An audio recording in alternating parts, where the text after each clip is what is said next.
where did that perspective come from, knowing that kind of that level of discipline? Because I see even in myself and then others, like you get a little success, opportunities open up, people start saying yes because it feels like, oh, and I think the ego starts to backdoor you and be like, oh, well, you have these opportunities, you should say yes to this, where it seems like you were very much able to stay not only crystal clear on your priorities, but then execute within that, which I think is a very rare thing. So where were you? How did you develop that perspective, and then how did you kind of stay in the pocket and continue to make those decisions? Because I can imagine the amount of things that got put in front of you during that, let's say, 8-year or 6-year stretch had to be unbelievable. And for you to maintain discipline and say like, hey, that sounds juicy, that sounds like, yeah, that would be awesome, but no, this is my focus now. Where did that ability come from? So I think there was probably two life events that really contributed to that. One was taking second place in 2015. So second time taking second place, and I think myself in 2015 probably was a lot more of what you were talking about. Of I had a little bit of success in the space. That's when sponsors start rolling in. That's when opportunities start showing up, and I don't know if I can blame myself for it, but it was like, no, I'm 25 years old. It's like this CrossFit thing kind of started. Like I'm having a hell of a time riding this wave, and I just never anticipated it being what it was. So 2015, I probably slacked off in a couple areas, probably fucked up in a couple areas, and then I got the results that I got. So that was obviously very painful, very hard for me. So it just made me look like I remember I had this room that it was kind of like my man cave. It was my gun room, and no windows, no anything. It's just like a kind of a I just had a couch in there and a TV, and I would just like work on my guns and do whatever. But I remember sitting there one day with no TV, no phone, just a notepad, and like, all right, like what the fuck are we doing here? This is after 2015. I was trying to decide, am I going to compete again? Am I even going to try this again? Whatever it is, and it was just like, all right, like it really came down to like, what's the story I want to tell when I'm 50 years old? What's the story I want to tell, grandkids someday? Um, and and so I just like, all right, I'm gonna just like crack down with this, um, because I just didn't want that feeling post 2015 games again. Just like that question, like what was the straw that broke the camel's back? Because I didn't lose by much. I was right there going into the final workout. So it's like for me, I was like, we were so close that I was like, what night of staying up late caused that? Like, was it that night that I stayed up till 3 a.m. watching Netflix? And like, if I went to bed early that night, would that have been the one thing that was enough to allow me to win the games? So I just realized I never want to have to ask myself that question again. I never want to have a what if. I want to look back and like, nope, I did it right. I got the results I wanted. Um, but then this little conversation I had with this individual, um, I think had a huge effect over time. Um, he at the time he was my accountant, like my just helping me because I'm 25, I'm making good money, and I don't know, I went from making zero to good money very quick. I don't know what the fuck I'm doing. I'm so scared of blowing it all, and so I was working with this accountant, and I remember I sent him. I went and looked at a triplex, so 3 units in a house, and I was going to live in one unit, rent out the other two. The other 2 units were enough to cover my costs and a little bit of profit and cover the mortgage. And 25 years old, I'm like, no, this is the responsible thing to do. This is the right thing to do. All those things. And this accountant was like, all right, if everything goes right, you have the dream tenants. You never hear from them a single time. They don't keep you up late at night. Anything. How much are you going to make? And I was like, I don't know, it was like 20 or 30 grand in profit off the two income properties. And he goes, okay, now imagine you have the worst tenants you've ever dealt with before. They call you every night at 2 a.m. They're playing music at 4 a.m. They're keeping you up at night.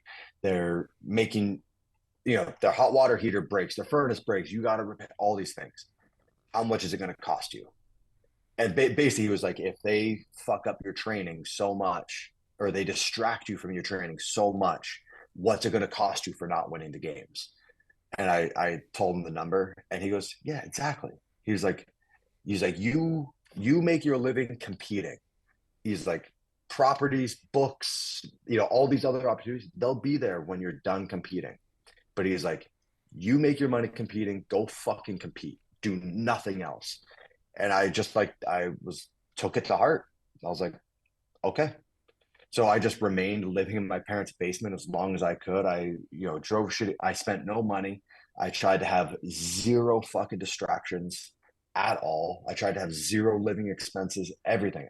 Because I wanted 100% of my attention to go to competing. And it was just like with the trust that nope, all that stuff is still going to be there. I can still invest in real estate and have income properties, but I'm just going to do it in 5 years, not today.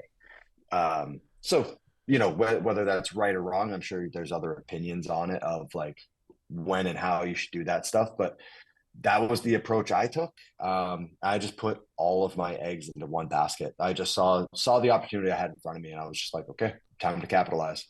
It's a hell of an accountant. Yeah. Yeah. And it's so cool. I mean, you hear just stories of these elite athletes, like the Kobe Bryants, the Bradys, the Frasers. You guys, it seems so like obvious to you, but Matt, that is so unique. And like that humility and maturity you had in that moment to just go all in, laser focused on one effort. The accountant definitely, I think, gave you great advice, but you obviously harnessed it, and part of that was your doing too.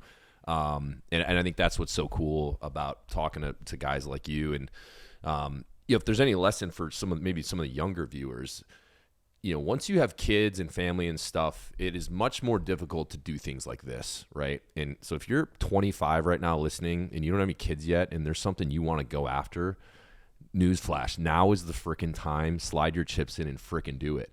Because Matt, imagine if you had your daughter at 24, right? Is Matt Fraser a 5-time champ if you have a daughter when you're 24? Do you think? So I don't think it's guaranteed. No, but it would have been different. Though. It would have been harder. Being a champ, I wouldn't be the father that I am right now. Not even fucking close. Not even fucking close. And that was another big thing that I knew. So like, once again, I had an example of my parents as athletes. My parents went to the 76 Olympics, then they won the senior world championships 4 times. They were pairs figure skating. And then, but I never saw them skate. Like, not once did I go to the rink with them at 4 a.m. or like watch them compete or anything like that. I knew my parents as my dad was dad. He was a stay-at-home father, and my mom was a family physician. That's what I knew. And so I always heard the stories of like them. It was my dad always telling the stories of, before my mom went into medical school or before they had kids, and the stories of them competing, traveling, training, all that stuff. And then the day that they decided, like, okay, it's time for mom to go to school, my dad got a job. My dad paid for my mom's school, pumping gas. But it was like, as soon as they were like, all right, we're done competing, now we want a family, it was like, boom. They weren't trying to do both at the same time. So that was my example growing up. But also, like, I know the schedule I kept when I was competing. And it's like, no, I couldn't imagine being away from my kid for that long. I'm sure just like you guys, like, we travel all the time for work. And I remember the first trip I took, it was planned for so long. It was with Black Rifle Coffee. We were going on an elk hunting trip, and it had been booked for so long. And it's like, Eddie's like a month old, and I was like, oh God, like, all right, I'm going on this trip. And I was supposed to be gone 8 days, and then I think I made it 4, because I was like, what am I doing? Like, I busted my ass and worked ridiculous hours. I had to do ridiculous things for years and years so that I didn't have to miss these moments. No, I don't have to go on these trips. I don't have to miss these moments. I don't, like, that was a big motivator when I was doing it. I was like, no, like, I never want to have to work on a weekend again. Like, no, if I have plans with the kids, I have plans with the family, I don't want a boss being able to dictate, hey, I need you to come in on Saturday. Not a fucking chance. It's like, that's my time with my kids. And that's always been the priority. And so, so yeah, I mean, I could not imagine trying to juggle both. I wouldn't want to. I like, yeah, no way. I don't want to spend that much time in the gym when I got a baby at home.